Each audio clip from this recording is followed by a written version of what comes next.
প্রিয় দর্শক, কেমন আছেন? নিশ্চয়ই ভালো। আজকে আমি সিব্যাক ট্যাবলেট নিয়ে আসছি। তো সিব্যাক একটি অ্যান্টিবায়োটিক ট্যাবলেট। তো সিব্যাক 500 প্রতি পাতলা আবরণযুক্ত ট্যাবলেটে রয়েছে সিপ্রোফ্লক্সাসিন হাইড্রোক্লোরাইড ইউএসপি, যা 500 মিলিগ্রাম সিপ্রোফ্লক্সাসিন এর সমতুল্য।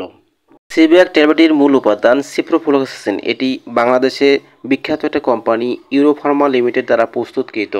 সিব্যাক, যা কৈলনন গ্রুপের একটি সংক্রমণরোধী ঔষধ। সিব্যাক একটি প্রশস্ত বর্ণনালীর অ্যান্টিবায়োটিক। সিপ্রোফ্লক্সাসিন গ্রাম পজিটিভ এবং গ্রাম নেগেটিভ উভয় প্রকার ব্যাকটেরিয়ার বিরুদ্ধে কার্যকর।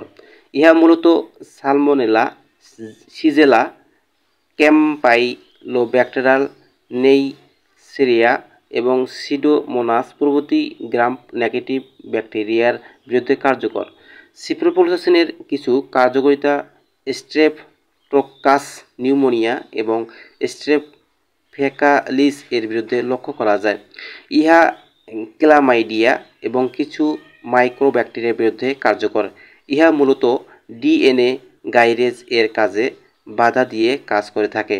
ডিএনএ গাইরেজ ডিএনএ এর সুপার কয়েল তৈরিতে ব্যবহৃত হয়ে থাকে।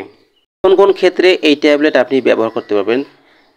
1 নম্বর হচ্ছে মূত্রতন্ত্রের সংক্রমণ, 2 নম্বর শ্বাসতন্ত্রের সংক্রমণ, 3 নম্বর তীব্র নাসিকতা গর্তের প্রদা, 4 নম্বর ত্বক ও নরম কলার সংক্রমণ, 5 নম্বর অস্থি ও অস্থিসন্ধির সংক্রমণ, 6 নম্বর সংক্রমণজনিত ডায়রিয়া ও উদরাময়, 7 নম্বর টাইফয়েড জ্বর, 8 নম্বর গনোরিয়া ও অন্যান্য জনন সংক্রান্ত রোগসমূহ, 9 নম্বর সার্জিক্যাল প্রোফাইল্যাক্সিস ইত্যাদি ক্ষেত্রে আপনি এই ট্যাবলেটটি ইউজ করতে পারবেন।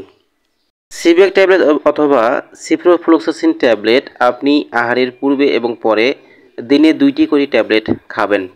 সিপ্রোফ্লক্সাসিন দ্বারা চিকিৎসার পর প্রচুর পরিমাণে পানি অথবা তরল খাবার খাওয়া উচিত।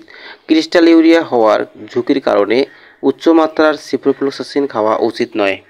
পার্শ্ব প্রতিক্রিয়া: সিপ্রোফ্লক্সাসিন বমি বমি ভাব, বমি, পেটে ব্যথা, ডায়রিয়া, মাথা ব্যথা, ঝিমুনি, র্যাশ, চুলকানি, আলোক সংবেদনশীলতা, রক্তে ইউরিয়া এবং ক্রিয়েটিনের পরিমাণ বেড়ে যাওয়া, যকৃতের এনজাইমের সাময়িক গোলযোগ, আর্থালজিয়া এবং মায়ালজিয়া প্রভৃতি পার্শ্ব প্রতিক্রিয়া সৃষ্টি হতে পারে।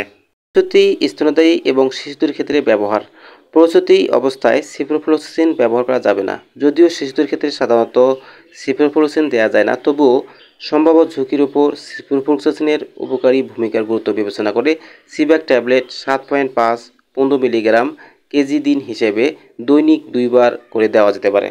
অন্যান্য ওষুধের সাথে ক্রিয়া: অ্যান্টাসিড এবং অন্যান্য ক্যাটায়ন। প্রারম্ভিক পর্যবেক্ষণে দেখা গেছে সিপ্রোফ্লক্সাসিনের সাথে ম্যাগনেসিয়াম, অ্যালুমিনিয়াম অ্যান্টাসিড গ্রহণ করলে সিপ্রোফ্লক্সাসিনের শোষণ ক্ষমতা কমে যায়।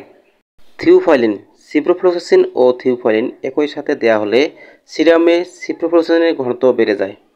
সকল ওষুধ শিশুদের নাগালের বাইরে রাখুন। 30 ডিগ্রি সেলসিয়াস তাপমাত্রা নিচে সংরক্ষণ করুন। তাপ ও আর্দ্রতা থেকে দূরে রাখুন। সিব্যাক একটি ট্যাবলেটের মূল্য মাত্র 15 টাকা। তো বন্ধুগণ, আমার এই ভিডিও যদি আপনার উপকারে আসে অবশ্যই লাইক, কমেন্ট, শেয়ার করবেন এবং সাবস্ক্রাইব করে পাশে থাকবেন।